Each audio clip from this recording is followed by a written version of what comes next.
तो ठीक है बच्चों, हम लोग यहाँ पे आप क्लास स्टार्ट करते हैं। सबसे पहले अभी आपके सामने यहाँ पे मैं डिस्कशन करने जा रहा हूँ सेट थ्योरी का। तो this is your set theory. तो welcome to all new students. तो सबसे पहले यहाँ पर बच्चों ये इसको आप डाल सकते हैं लेक्चर नंबर 1। और लेक्चर नंबर 1 में आप समझने वाले हैं कि सेट्स क्या होते हैं, सेट थ्योरी में हमें क्या क्या पढ़ना होता है, और सेट थ्योरी से रिलेटेड हम लोग वेवी कर्व पैटर्न किस तरह से सॉल्व करते हैं, उसमें सेट थ्योरी का क्या यूज होता है, बेसिक इनइक्वालिटीज को कैसे सॉल्व करते हैं, उनका ग्राफिकल रिप्रेजेंटेशन हम कैसे देखते हैं। इन सारी बातों को देखने के लिए हम लोग इस चैप्टर को पढ़ते हैं जिसका नाम है सेट थ्योरी। तो यहाँ पर सबसे पहले बच्चों आपके पास है सेट थ्योरी की डेफिनेशन। तो सबसे पहले हम लोग डेफिनेशन पे ध्यान देते हैं, फिर हम लोग एक्सरसाइज का डिस्कशन स्टार्ट करते हैं। सबसे पहले यहाँ पर बच्चों अगर आप ध्यान से देखें, यहाँ पे लिखा है पहली लाइन में a well defined collection of objects is called a set. तो इस लाइन का क्या मतलब हुआ? इस लाइन का ये मतलब ये हुआ कि जैसे मैंने कहा कि आप दुनिया के जितने भी टैलेंटेड आदमी हैं उनका एक बताइए सेट क्या होगा। तो आप कहोगे दुनिया के टैलेंटेड आदमी।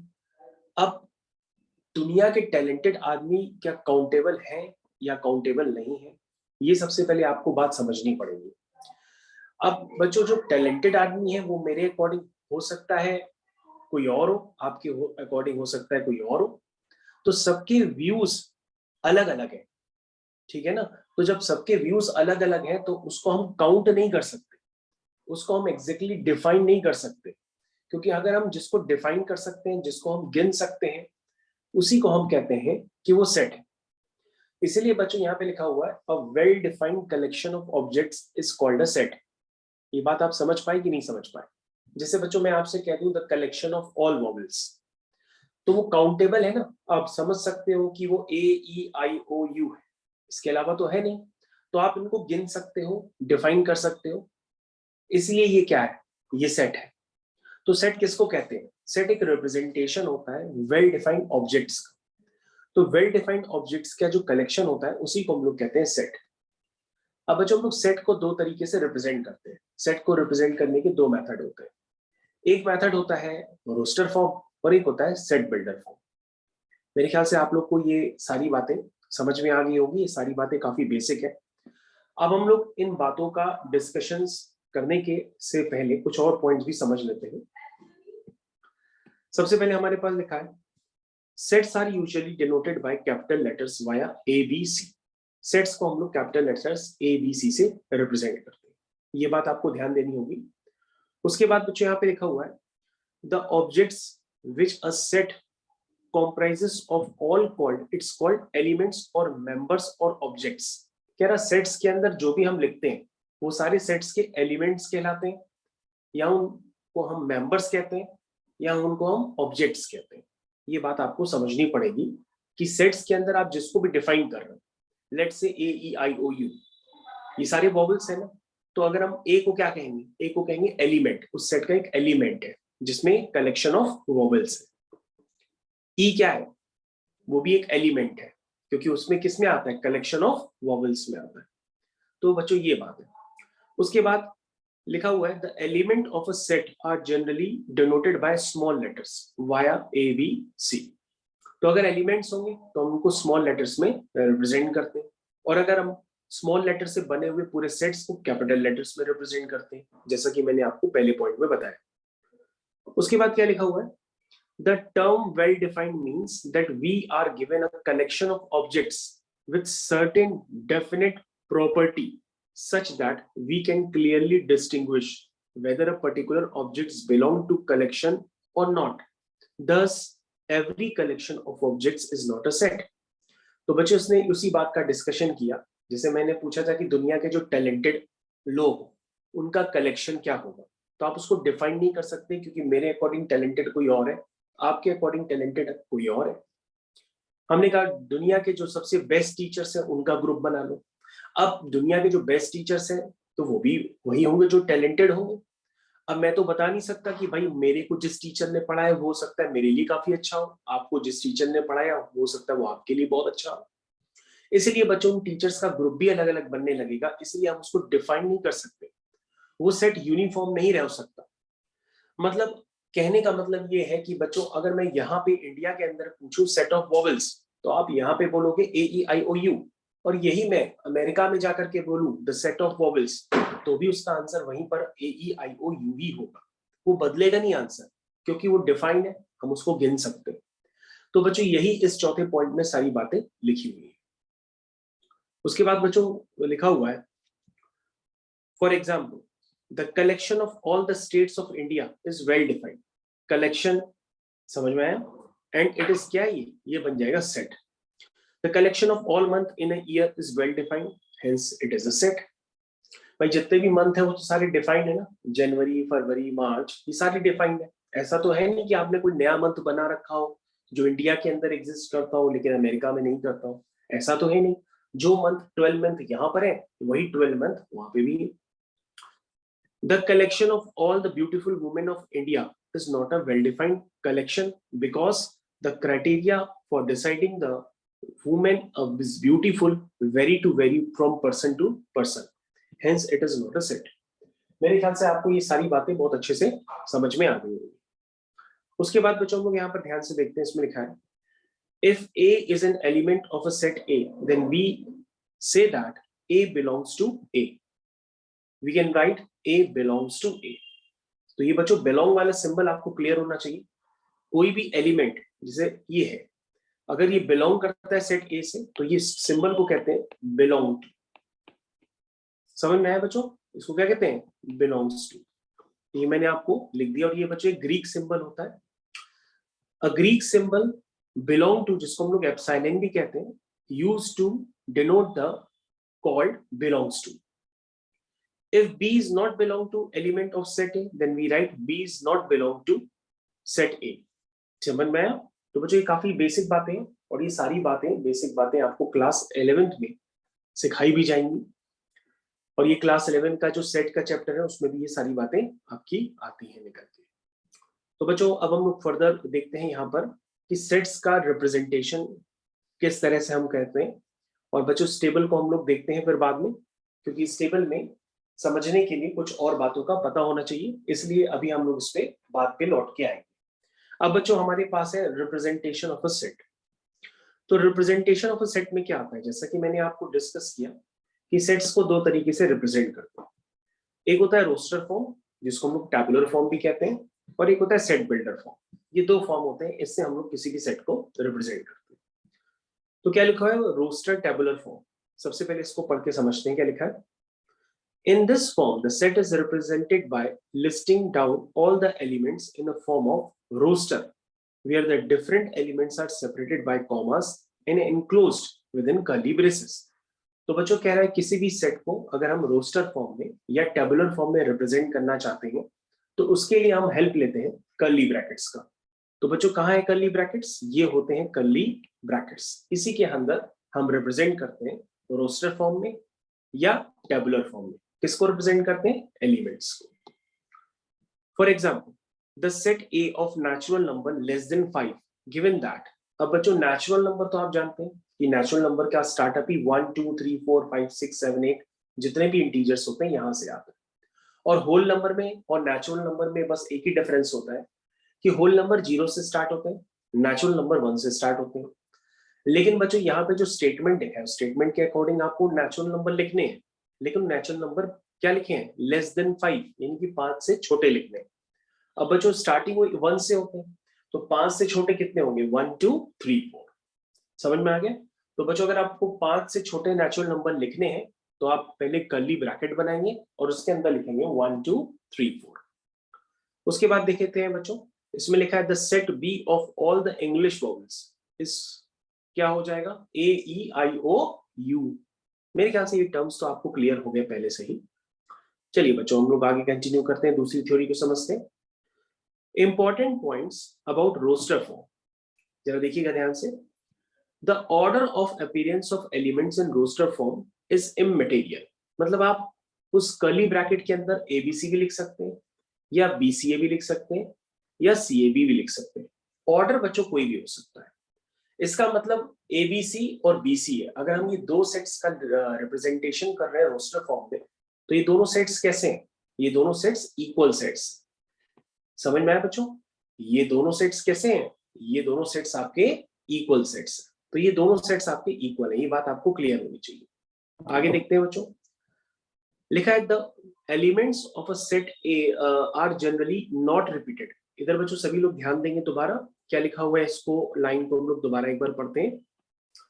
लिखा हुआ है the elements of a set are generally not repeated. For example the set of letters of the word mathematics. अब बच्चों अगर आप ध्यान से देखेंगे कि अगर हमें मैथमेटिक्स को रोस्टर या टेबुलर फॉर्म में रिप्रेजेंट करना है, तो आप मैथमेटिक्स में देखेंगे कि m 2 बार आ रहा है ना, ध्यान से देखिए। इसलिए अगर हम जब हम इसको रोस्टर फॉर्म में रिप्रेजेंट करेंगे तो हम उसमें m 2 बार नहीं लिखेंगे, m को हम एक ही बार लिखेंगे। ये बात आपको ध्यान देनी होगी, क्योंकि रोस्टर फॉर्म में जब हम लिखते हैं स्टेटमेंट्स को, तो उसमें कोई भी लेटर रिपीट नहीं करते। जैसे मैथमेटिक्स को अगर हमें रोस्टर फॉर्म में रिप्रेजेंट करना है, तो हम मैथमेटिक्स के m को हम 2 बार नहीं लिखेंगे, मैथमेटिक्स के t को हम 2 बार नहीं लिखेंगे, मैथमेटिक्स के a को हम 2 बार नहीं लिखेंगे।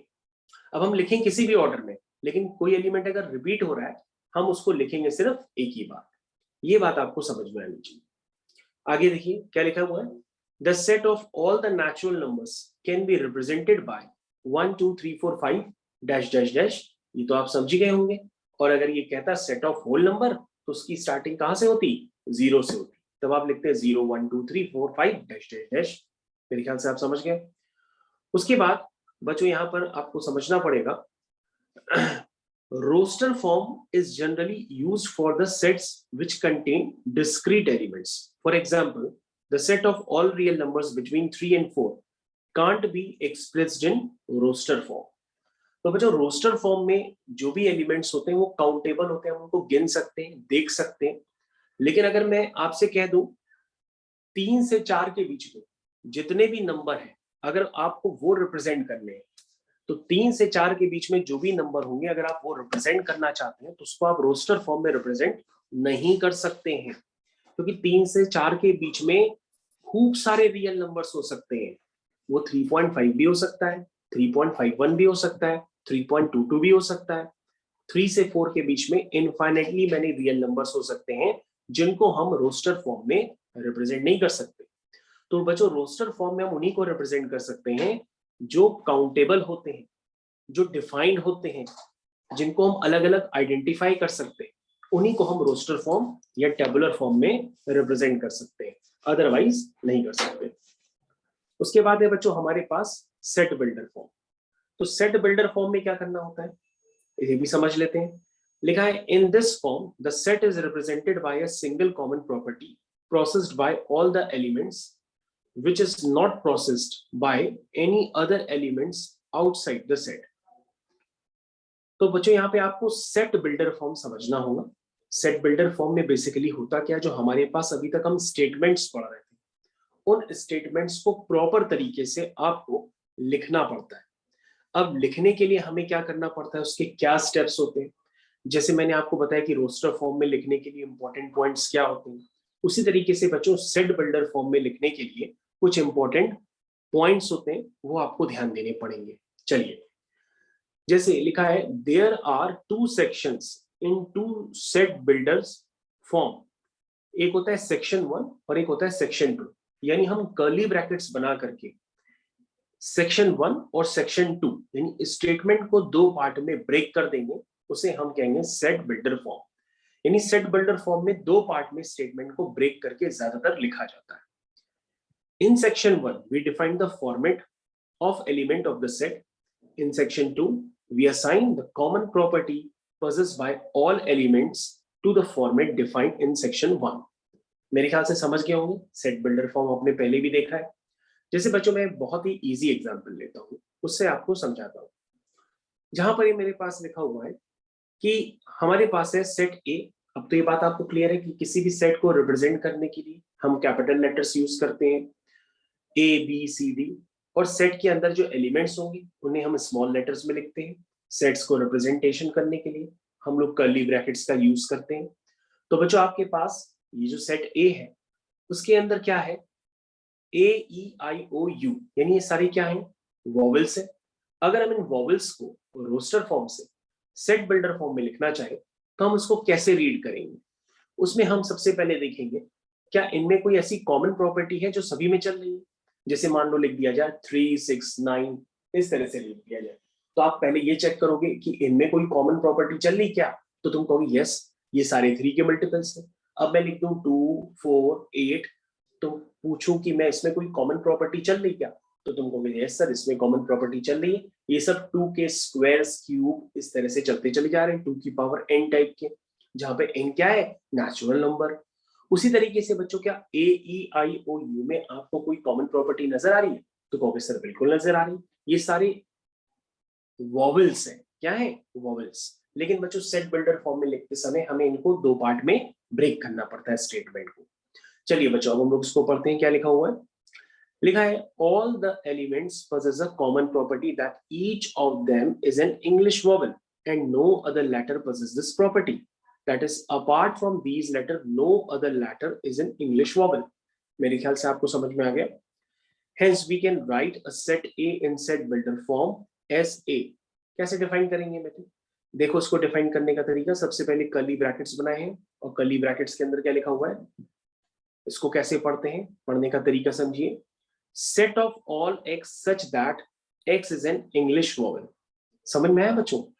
तो बच्चों ये जो साइन होता है, डॉट डॉट जो लगे हुए हैं, ये जो साइन होता है, इसको हम लोग क्या कहते हैं, such that। इसको हम लोग क्या कहते हैं, such that। तो बच्चों अब मैं आपको ये बताता हूं डिफाइन करके, देखिए ध्यान से। such that तो क्या लिखेंगे, x is defined such that x is an English vowel. x is defined such that x is an English vowel. ये बात आपको समझ में आना चाहिए। या set of all x such that x is an English vowel. ये बात समझ में आ गई? मेरे ख्याल से सभी को बात समझ में आ गई है कि आप किस तरह से लिखेंगे। अब बच्चों हम लोग फर्दर क्वेश्चंस करते हैं, उससे आपको क्लियर होगा। तो लिखा है set b of all integers between 0 and 100 in set builder form can be written as। तो बच्चों 0 से 100 के बीच में जितने भी इंटीजर्स हैं, अगर आप उनको टैबुलर फॉर्म में या रोस्टर फॉर्म में लिखेंगे तो वो आएंगे 1, 2, 3, 4 लाइक दैट 100, इस तरह से लिख देंगे। तो लेकिन ये फॉर्म कौन सा हुआ, रोस्टर या टैबुलर फॉर्म में। लेकिन अब आपको क्या लिखना है, सेट बिल्डर फॉर्म में लिखा है। तो सबसे पहले क्या लिखेंगे, लिखेंगे x is defined such that, या set of all x such that x belong to, क्या है ये, इंटीजर। लेकिन ये सारे इंटीजर कहां से लाई करते हैं, 0 से 100 के बीच में। हो सकता है कई बच्चों को ये रीड करने में प्रॉब्लम आ रही हो, लेकिन जब हम लोग बेसिक इनइक्वालिटीज पढ़ेंगे तो आपको ये रीड करना बहुत आसान काम हो जाएगा। इसको हम लोग कहते हैं x is line between 0 to 100। और बच्चों लिखा है x is line between 0 to 100, इसका मतलब 0 और 100 इंक्लूड नहीं है, उनके बीच के जितने भी नंबर्स हैं वो इंक्लूडेड है। ये बात आपको समझ में आनी चाहिए।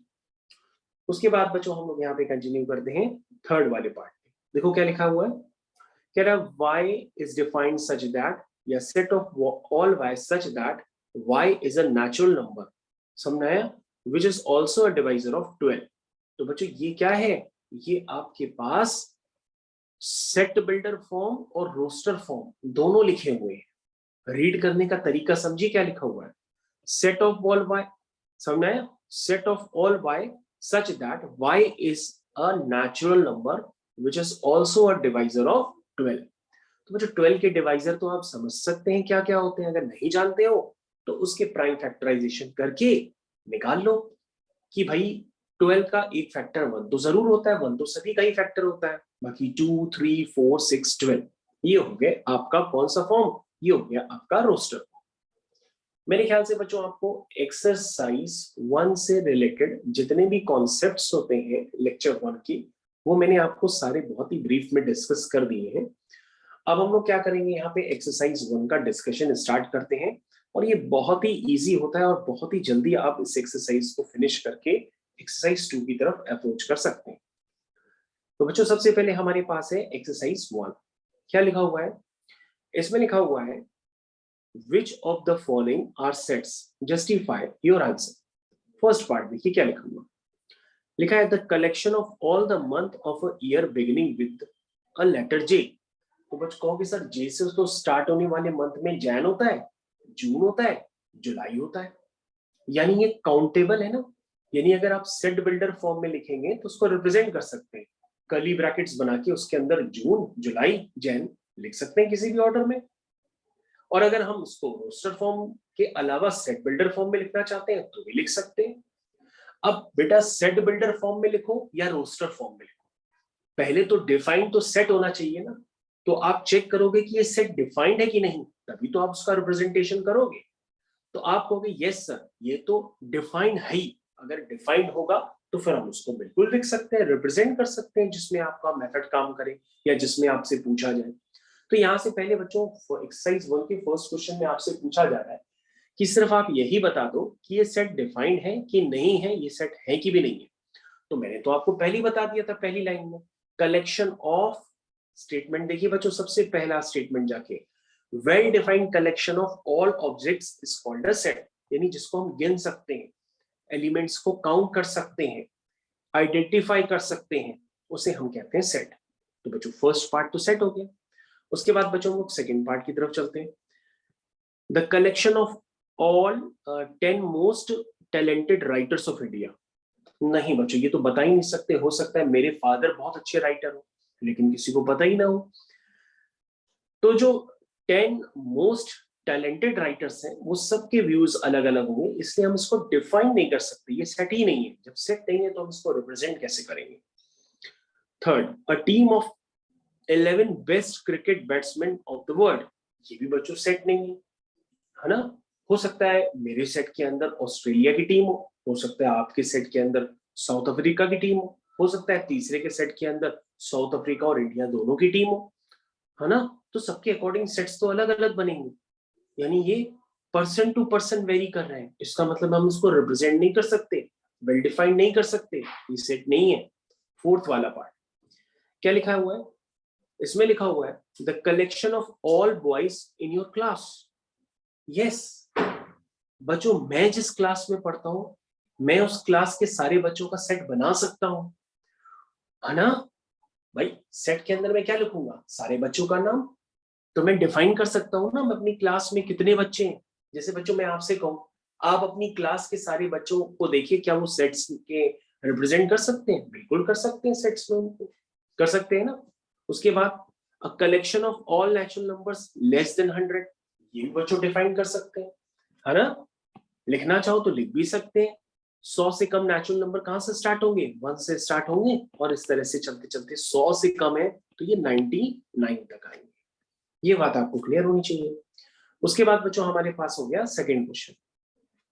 देखिए सेकंड क्वेश्चन को हम लोग कैसे ट्राई करते हैं। इसमें लिखा है बच्चों, थ्योरी में मैंने आपको बताया था अगर कोई एलिमेंट होता है अगर वो सेट से बिलोंग करेगा तो मैंने बताया था जैसे यहाँ पे 5 बिलोंग करता है, 8 बिलोंग नहीं करता है तो लिखेंगे 8 not belong to, 0 not belong to, 5 belong to. इसके बाद बच्चों क्या है, represent the following sets in set builder form. तो AEIOU, तो तुम कहोगे सर ये तो बहुत इजी है, अभी आपने बताया था कि set of all x such that x is an English alphabet vowel. समझ में आया। 4 5 6 7 8 9, तो तुम कहोगे set of all x such that x belong to integer, but ये जो इंटीजर से बच्चों कहां से लाई करेंगे बताइए, 5 to 10 के बीच में, क्योंकि 5 to 10 के बीच में या 3 to 10 के बीच में, तो ये बच्चे सब किसके बीच में लाई करेंगे, मैं इसको लिख देता हूं set of all x such that, आप भले अपनी कॉपी में लिख लीजिएगा, set of all x such that x belong to integer. और बच्चों ये सारे इंटीजर कहां से कहां लाई करेंगे बताइए, ये लाई करेंगे, इसको मैं पूरा लिख ही देता हूं finally, set of all x such that x belong to integer and ये जो सारे x है ये बिलोंग करेंगे 3 से लेकर के 10 के बीच में। इसको बच्चों इस तरह से भी लिख सकते हैं। तो 3 से लेकर 10 के बीच में कौन से आएंगे इंटीजर्स, ये सारे आएंगे 4 5 6 7 8 9। क्या बात समझ में आई बच्चों, उसको ऐसे भी लिख सकते हैं set of all x such that x belong to integer and x is lying between 4 to 9। अब बच्चों ध्यान से देखो ऊपर और नीचे दोनों तरीके से हम रिप्रेजेंट कर सकते हैं, लेकिन ऊपर में क्या है बच्चों, इक्वालिटी नहीं है। नीचे वाले में ध्यान से देखो बच्चों, इक्वल का साइन भी लगा रखा है, इसको इक्वालिटी कहते हैं। इसका मतलब ये होता है कि 4 और 9 भी इंक्लूडेड है, लेकिन ऊपर वाले में 3 और 10 इंक्लूडेड नहीं है, बल्कि उनके बीच के इंटीजर इंक्लूडेड है। क्या बात समझ में आई? तो 3 और 10 के बीच के इंटीजर्स कौन से होंगे? 4, 5, 6, 7, 8, 9। और नीचे वाले बच्चों 4 से लेके 9 तक के सारे इंटीजर्स तो हैं ही, लेकिन 4 और 9 भी इंक्लूडेड है, क्योंकि वहां पे क्या लगी है? इक्वालिटी भी लगी है। मेरे ख्याल से समझ में आ गया। यहां बच्चों क्या लिखोगे? Set of all x such that x belong to n square, जहां पे एन क्या है? नेचुरल नंबर है, और ये नेचुरल नंबर कहां से कहां तक लाई करता है? 1 to 5। समझ में आया? नहीं समझ में आया तो मैं लेके दिखाऊं।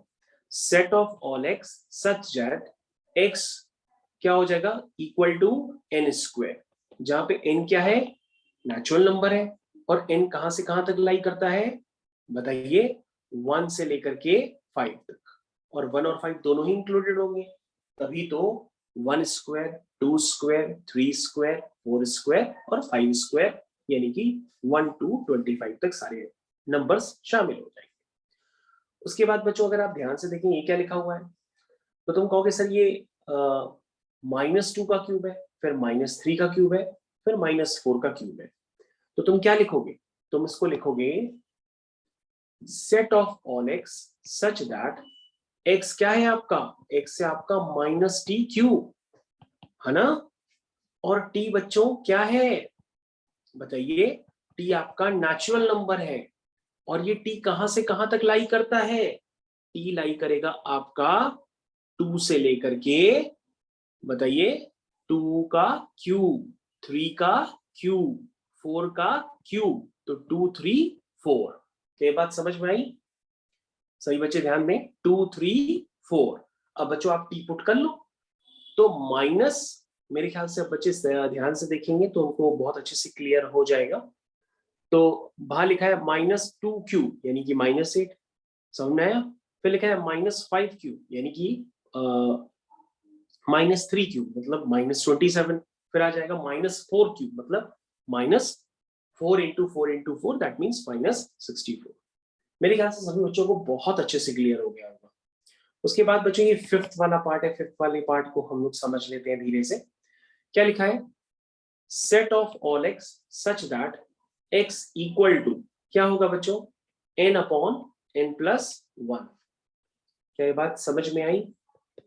Set of all x such that x is equal to n upon n+1। लेकिन बच्चों यहां पर n कहां से कहां तक लाई करेगा, ये आपको समझना पड़ेगा। n लाई करेगा 1 से लेकर के 4 तक। अब बच्चों आप इसमें n 1 से 4 तक पुट कर दो, तो ध्यान से देखो आपके सारे आंसर सॉल्व हो जाएंगे। और ये भी आप लिख लीजिएगा कि यहाँ पे जो n है वो क्या है? नेचुरल नंबर है। क्योंकि अगर नेचुरल नंबर नहीं लिखेंगे तो हो सकता है आप n की जगह 1.5 भी पुट कर दो, बल्कि n की जगह सिर्फ क्या आने चाहिए? इंटीजर्स। तो बच्चों पहला और आखिरी डाल के चेक कर लिया करो। पहला डालेंगे n अपॉन n+1 में, n की जगह 1 तो 1/2 बन जाएगा। लास्ट वाला डालेंगे n की जगह 4 तो 4/5 बन जाएगा। मेरे ख्याल से बच्चों आपको क्लियर हो गया होगा। अब बच्चों हम लोग लास्ट वाली एक्सरसाइज पे चलते हैं। इस एक्सरसाइज का question number 4, exercise 1 question number 4। अब बच्चों हम लोग ने अभी देखा कि सेट बिल्डर फॉर्म में कैसे लिखते हैं, अब हम रोस्टर फॉर्म में लिखना स्टार्ट करेंगे। तो रोस्टर फॉर्म में बच्चों जब हम लिखेंगे तो क्या लिखा हुआ है? पहले वाले पार्ट में लिखा है ए, क्या लिखा हुआ है? Set of all x such that x is a letter in the word loyal. तो बच्चों जब हम इसको लिखेंगे रोस्टर फॉर्म में तो LOYA ये आएगा बच्चों। एल रिपीट तो करेगा नहीं, तो हम उसको दोबारा नहीं लिखेंगे। बी वाला part, set of all x such that x is a month of the year having 31 days. तो बच्चों ये भी आप लिख सकते हो ना, 31 डेज किस किस में नहीं होते हैं? तो ध्यान से देखिए आपके पास आंसर ही गिवन है, फेब, अप्रैल, जून, सितंबर, नवंबर। C part, set of all x such that x is a consonant in an English alphabet which precede h। तो मेरे ख्याल से ध्यान से देखिए बच्चों, क्या लिखा हुआ है? इंग्लिश अल्फाबेट, और इसमें वॉवल्स नहीं लिखे बच्चों। तो h से आने वाले सभी शब्द लिख लो, और उसमें वॉवल्स हटा दो तो होते कौन से? ए, ई, आई। जरा मैं सारे लाइन से लिख देता हूँ इंग्लिश अल्फाबेट पहले। ए बी, जस्ट वेट, दोबारा लिखता हूँ। A B C D E F G, और एच से पहले वाले प्रीसीड का मतलब पहले वाले, और कॉन्सोनेंट होने चाहिए, इसमें वॉवल नहीं होंगे तो ए भी हट जाएगा और ई भी हट जाएगा। अब बच्चों देखो जरा, कौन सारे कॉन्सोनेंट है, B C D F G. हाँ बच्चों यही बचे, तो यही आपका बच्चों आंसर गिवन। सही है, ओके। उसके बाद बच्चों ध्यान से देखो, और भी कुछ आपके पास है। फोर्थ वाले पार्ट को ध्यान से देखेंगे सभी बच्चे। फोर्थ वाले पार्ट में क्या लिखा हुआ है? थर्ड वाले पार्ट में हो गया कंप्लीट, फोर्थ वाले पार्ट की तरफ चलते हैं। क्या लिखा हुआ है? d is equal to x comma y, x comma y belong to natural number, x less than 3, y less than 4।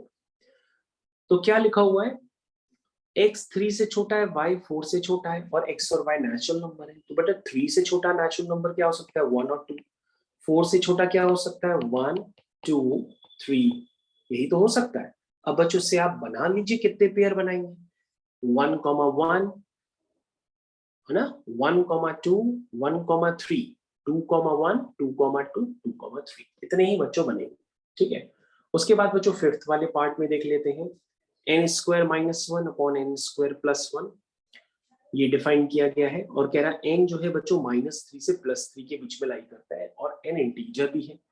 तो पहले बेटा इक्वालिटी भी लगी है, तो पहले आप -3 पुट कर दीजिएगा, फिर -2, फिर -1, फिर इस तरह से आप पुट करते चले जाइएगा, तो आपके आंसर्स बच्चों यहाँ पर आते चले जाएंगे। तो बच्चों जब आप आंसर लिखेंगे तो आंसर हो सकता है आपके रिपीट भी होने लगे, क्योंकि यहाँ पे एन स्क्वायर होने की वजह से -3 और 3 पर वैल्यू सेम होगी। ये बात समझ रहे हैं? -2 और 2 पे वैल्यू सेम होगी, -1 और 1 पे वैल्यू सेम होगी, है ना, और 0 पे वैल्यू तो यूनिक ही होगी। ठीक है, तो अब आप इसको चेक कर लीजिए बच्चों, और इसको करके आप एक बार क्रॉस चेक कर लीजिए तो आपको अंदाजा लग जाएगा। तो सभी बच्चे एक बार इसको क्रॉस चेक कर लीजिएगा। ठीक है, उसके बाद सिक्स्थ वाला पार्ट है। सिक्स्थ वाला पार्ट क्या है? y plus 2x is equal to y, x y whole number है, इनको ऑर्डर पेयर्स में लिखना है। तो बच्चों कितने ऐसे होल नंबर होंगे एक्स वाई में जो y plus 2x is equal to 5 को फॉलो करें? तो तुम कहोगे एक ये हो सकता है, एक ये। बाकी बच्चों और भी एक्सरसाइज में ऐसा कुछ ऐसा डिस्कशन नहीं है जो मैं आपसे काफी देर तक करूं। तो आपकी ये लेक्चर 1 था, जिसको मैंने अभी आपसे बहुत अच्छे से क्लियर कर दिया। This is your lecture 1। और बच्चों उस लेक्चर 1 के बाद आपके पास एक काम होगा होमवर्क में। काम ये होगा कि आपको अपनी एनसीईआरटी की, आपके पास क्लास 11th की एनसीईआरटी होगी, उस एनसीईआरटी की भी आपको अपनी फर्स्ट एक्सरसाइज को कंप्लीट करके लाना है सेट्स में। समझ में आया बच्चों? अगर आपके पास एनसीईआरटी नहीं है, और जो लोग सिर्फ इस वीडियो को ही फॉलो कर रहे हैं, तो मैं इनको दिखा देता हूँ। आपकी फर्स्ट एक्सरसाइज है ये 1.1। तो 1.1 है ये एनसीईआरटी की एक्सरसाइज सेट्स में। तो 1.1 में 1, 2, 3, 4, 5, 6 6 क्वेश्चन है बच्चों। इनको सभी बच्चे कंप्लीट करके आएंगे। तो ये बच्चों ये आपका प्रॉपर होमवर्क हो गया। होमवर्क भी मैंने आपको बता दिया। जो बच्चे लेक्चर 1 सेट्स को फॉलो कर रहे हैं, जितने भी नए बच्चों ने ज्वाइन किया है, उन सभी का वंस अगेन स्वागत है हमारे यूट्यूब चैनल में। तो मेरे ख्याल से बच्चों आप लोग को बहुत अच्छे से क्लियर हो गया होगा। फिर भी अगर आपको क्लियर ना हो तो आप डिस्क्रिप्शन बॉक्स में या कमेंट में या मेरे को पर्सनली टेलीग्राम करके मेरे से और डाउट्स आप पूछ सकते हैं। Thank you.